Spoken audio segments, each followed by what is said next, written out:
Hi, everyone. This is Jason Barrick of Wall Street from Main Street. Welcome back to another Wall Street from Main Street podcast interview. Today's special guest is a returning guest. Had him on when his most recent book came out, The Death of Money.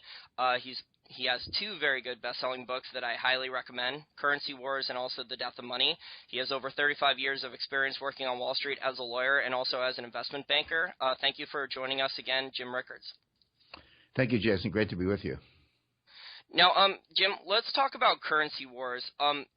The euro has just basically, it just seems to me like the euro has gotten too strong. The European exporters have said, the euro's too strong. We want it devalued so we can have more competitive exports. Is that what you think is going on with the currency wars right now, or why do you think the ECB wanted to devalue the euro? Well, the problem with devaluing the euro, Jason, is that it's sort of not a free lunch. There are consequences associated with it. And the important thing, I think, for listeners to understand about the currency wars is people tend to think of it in one direction, like, oh, there's a currency war going on, so the dollar is going down and these other currencies are going up, or the dollar is going up and these other currencies are going down, and they're fighting this currency war. And that's part of it. But what I think listeners have to understand is that it's like a seesaw. It goes back and forth and back and forth. And that's one reason why currency wars don't have a logical conclusion. They can go on, and I said this in my book, Currency Wars, that came out in 2011, they can go on for 5 or 10 or 15 years. So again, that my book, Currency Wars, did come out in 2011, but I'm not the least bit surprised that we're sitting here in 2014, almost 2015, and the newspapers are full of stories about currency wars, and a lot of reporters are acting like this is something new. And I've been trying to point out, no, this is the same currency war that started in 2010. This is the same currency war that's been going on for the last 5 years. It's just the latest episode of the latest battle. If you think about, World War II, it lasted for, 6 years, depending on which power you're talking about. But it wasn't all fighting all the time. There were quiet periods, and then there were big battles, like the Battle of Stalingrad or D-Day or whatever. So we're in one of those big battles right now between the euro and the dollar, but it's the same currency war. But the importance of that is that people should expect it to continue and expect this to be part of the investment landscape. Now, what's happening right now? It's true that the dollar has gone through a period of great strength. Really in the last 6 months, the dollar went up 8% against the euro and the yen. That's huge. In cross rates and foreign exchange trading, people talk about thousandths of a basis point, or a couple bips, or very, very tiny changes are good day's action in currencies. And here you have 8 percentage points of gain by the dollar against the euro in the last several months. That's a gigantic move, but completely non-sustainable. Now, markets have been misreading Europe, for years. They continue to misread it, and I don't know how many times I have to repeat it. I spell this out in chapter 5 of my new book, The Death of Money. Mario Draghi is not going to stimulate the European economy. That's just beginning to sink in as we speak. But, going back to last summer, we went to negative rates. Everyone said, okay, here it comes. Here comes QE from Europe. Here comes Draghi's QE. Here comes the cheaper euro. And the euro did trade down from about 139 all the way down to around 125 or so. But all Draghi ever cares about is price stability and the success of the euro itself. He does not think he can stimulate the European economy. He does not have a mandate to stimulate the European economy. He's not going to. So the recent backtracking, the recent gain in the euro against the dollar is supposedly based on this disappointment that Draghi's not going to engage in QE. But I said last summer, and I've said before that he's never going to. Now, from the dollar perspective, this is the worst possible thing that could happen to the United States. A strong dollar is Janet Yellen's worst nightmare. Strong dollar is deflationary. So here you have the central bank, the Fed, saying over and over and over, we want inflation, we want inflation. They have a 2% long-term target. They have a 2.5% short-term target. I've heard some of the members of the FOMC say privately they wouldn't mind 3 or 3.5% inflation. So here you have a central bank that wants inflation, but the most recent data has shown deflation. CPI and PPI have been popping up negative on certain months, which is deflationary. Well, a strong dollar is deflationary. It actually lowers the cost of U.S. imports. and that feeds through the supply chain and lowers costs overall. So it's the last thing the Fed wants. So when I saw the so-called weak euro and the strong dollar, yeah, look, you can't fight the tape. I can read the tape. I knew what was going on in the markets. But my conclusion was that, first of all, global investors were misreading Draghi. That Draghi is not in the stimulus business. He is in the price stability business, but he would do enough to avoid deflation in Europe, but no more.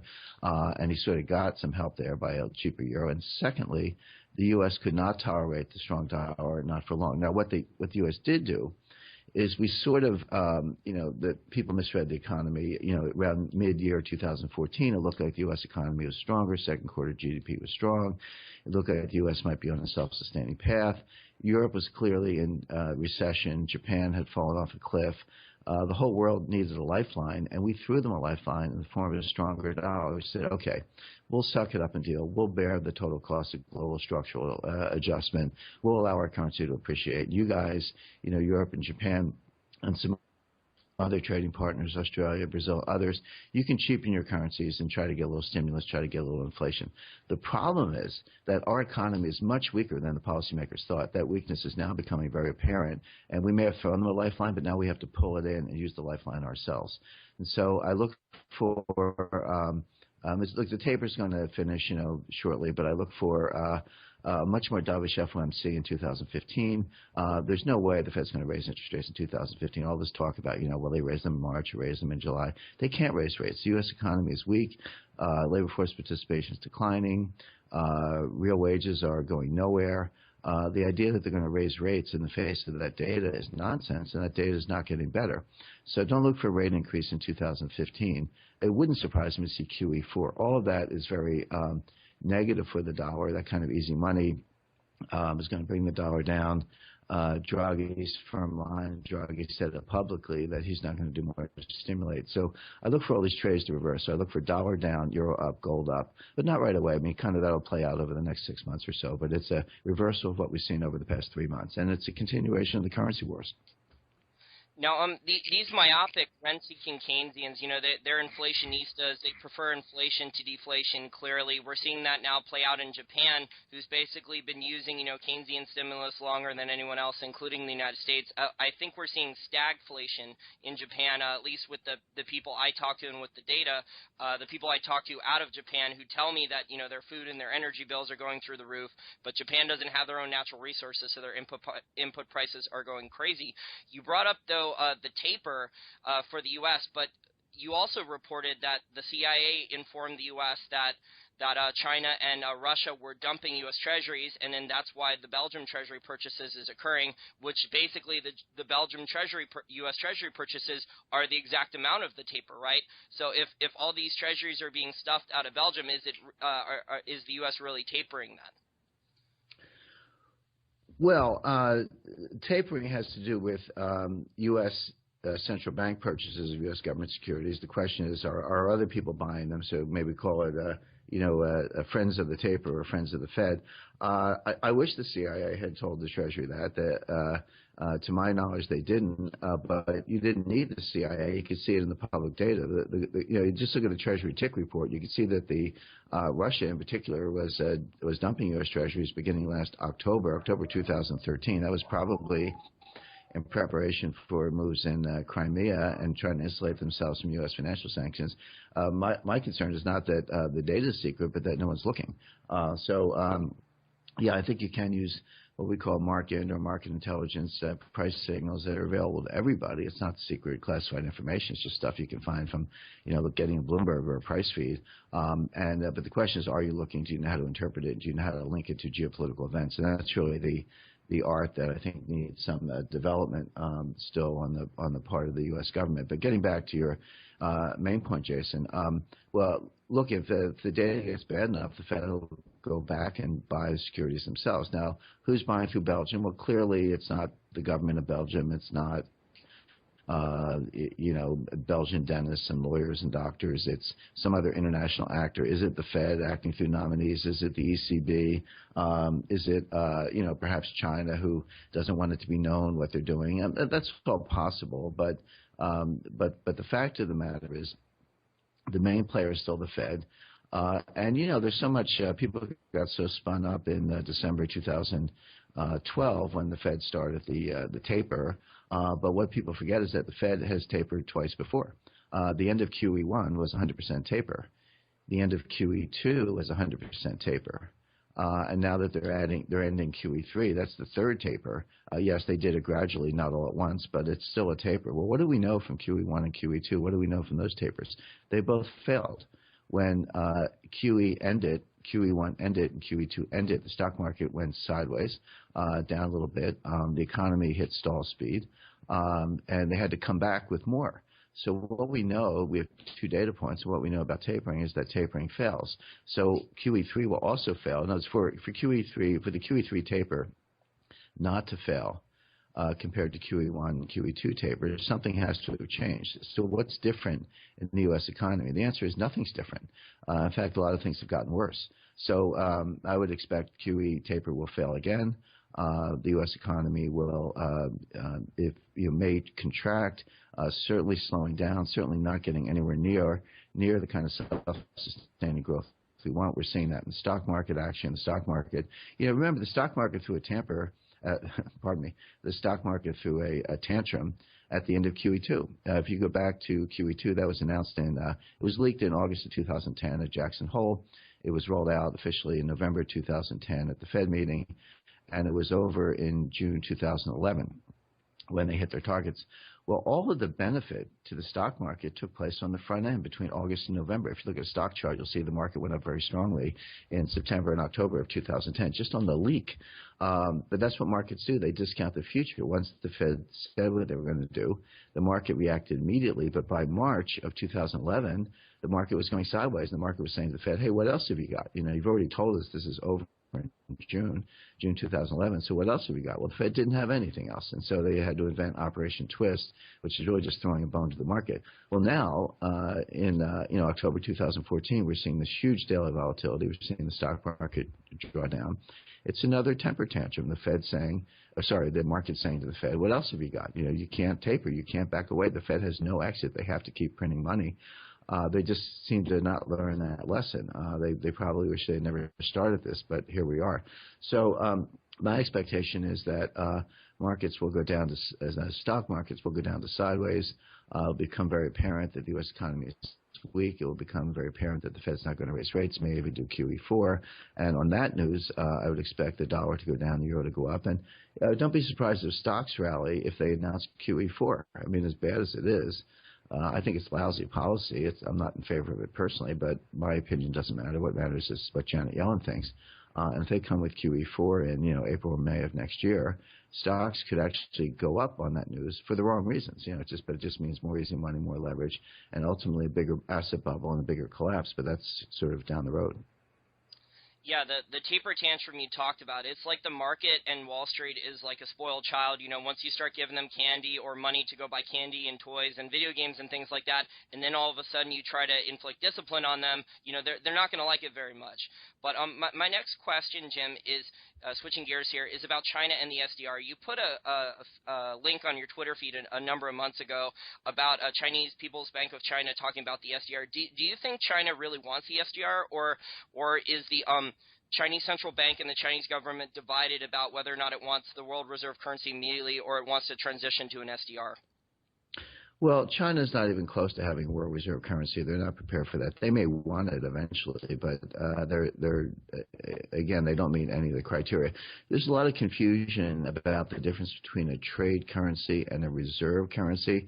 Everything China's doing right now is designed to promote their role as a trade currency. So these bilateral swap deals you see with Brazil and Switzerland and other countries, that's designed to improve the liquidity in the Chinese yuan, get settlement payments mechanisms. I mean, after all, if I do want to use yuan to pay for Chinese goods or Chinese exports, I need some way of, holding them in a bank account and wiring the money and, creating that, what I call the plumbing of the financial system. And that's fairly primitive as regards to the yuan. So that part of it is moving quickly. And the Chinese yuan is expanding as a trade currency. But to be a reserve currency, you need a very large, deep pool of investable assets. I mean, what are reserves?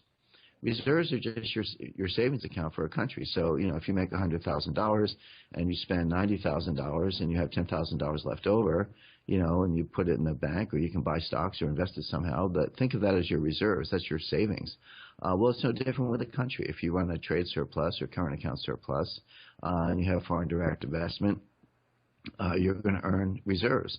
Well, you have to invest it somewhere. You can't, China's got $4 trillion in reserves. They can't stick it under a mattress. They have to go buy something. Well, the only market in the world big enough to absorb those kinds of savings inflows, reserve inflows, is the U.S. Treasury market. And that's why they all own U.S. Treasuries, not exclusively, but to a very large extent. 60% of world reserves are in U.S. dollar, mostly in U.S. Treasuries, because it's the only market big enough to absorb the inflows. So what do you need to be a reserve currency? Well, you need to create a securities market, and not just a securities market.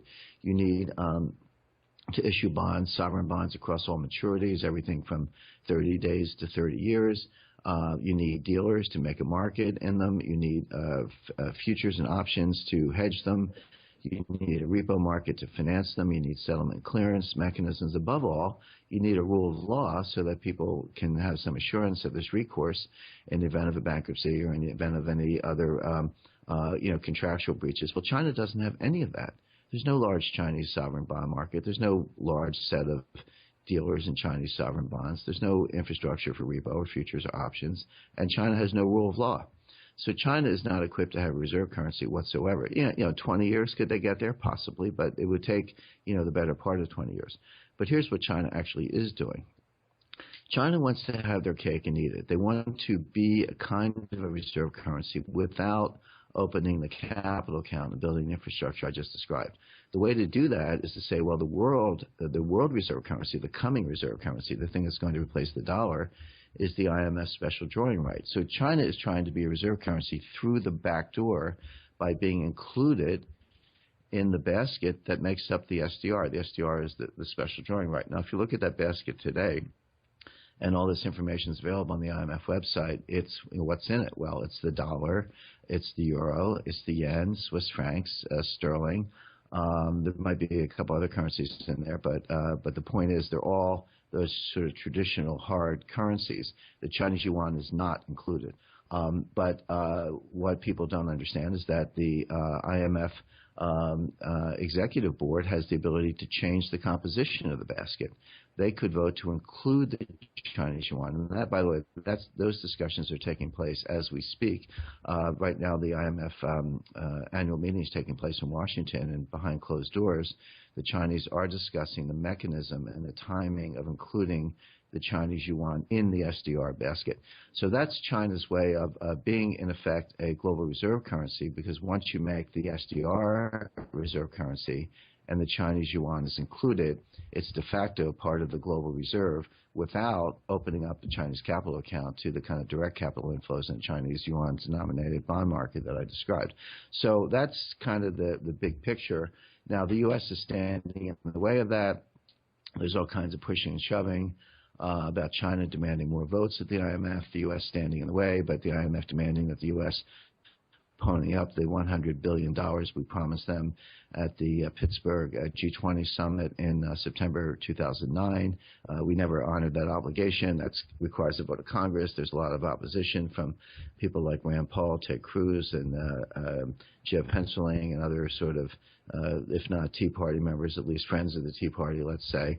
A lot of suspicion about the IMF intentions there. They're going to try to slide it through the lame duck session. Boehner's okay with it. They're going to try to stick on some bill. We'll see how that plays out. But IMF governance, IMF politics are a mess right now because of this fighting between the U.S. and China. The U.S. is trying to, constrain China's degrees of freedom. China is trying to break out of the constraints by barging into the FDR and getting more votes at the IMF. So kind of watch that space. But what it's all leading up to is the use of the SDR as the new global reserve currency. That's the one that will replace the dollar. If anything replaces the dollar, it's not going to be the Chinese yuan. It's going to be the SDR alongside of, with dollars and euros and Swiss francs and some of the other currencies that make up the basket. And the next time there's a global liquidity crisis, that's going to be bigger than the central banks. The Fed's not going to be able to print and guarantee tens of trillions of dollars as they did the last time. Those trillions of of dollars are going to come in the form of printing of SDRs by the IMF, and China wants to be part of that party. Yeah, I don't want the SDR. I don't think you want the SDR because I think I've heard you say in past interviews that it would be incredibly inflationary. I want to get back to more of a hard money type of system here where we don't have behind the scenes, these central banks and these politicians doing bailout programs and massive QE programs and, buying garbage off banks and giving them more dollars to speculate with and potentially blow up their balance sheet or bring the world economy to its knees. My next question, though, is about financial warfare and potentially, the U.S.'s ability and Wall Street's ability to move down the commodities markets. We've seen Russia is a major producer of platinum, palladium, oil, and natural gas. Do you think the U.S. is retaliating against Russia, Saudis, and OPEC for doing these bilateral trade agreements outside of the petrodollar? Well, there's no doubt that there's a financial war going on. I think the U.S. is an actor, but so is Russia. In other words, this is going back and forth. The U.S. has imposed economic sanctions on Russia as a result of their actions in Crimea and eastern Ukraine. Russia is retaliating. What I think is most troubling, or should disturb investors the most, is not these sort of market manipulations, because they've been going on for forever. It's hard to, I don't think we have markets in the world today. I think we have shadow plays and kabuki and the pretense of markets. We don't have real markets. Starting with the Fed. The Fed's manipulating U.S. dollar interest rates. Well, since the U.S. is 60% of global reserves, U.S. dollar is 60% of global reserves, and the interest rate is sort of the price of dollars. Well, when you manipulate interest rates, you manipulate everything in the world. Every major market is priced off of dollars, references dollars, so you're really manipulating everything. But we've seen LIBOR manipulation, gold manipulation, foreign exchange manipulation, energy manipulation. Show me a market that's not manipulated either by governments or bad actors or frauds or crooks, and I can't think of one. So that sort of comes with the territory. But I think what you're getting at, Jason, is something even more dangerous than normal government manipulation, which is financial warfare, actually going into markets not for financial advantage, but for geopolitical advantage, and not to sort of maximize your own wealth, but to destroy the wealth of others, weaken them in geopolitical space. That's what is going on behind the scenes.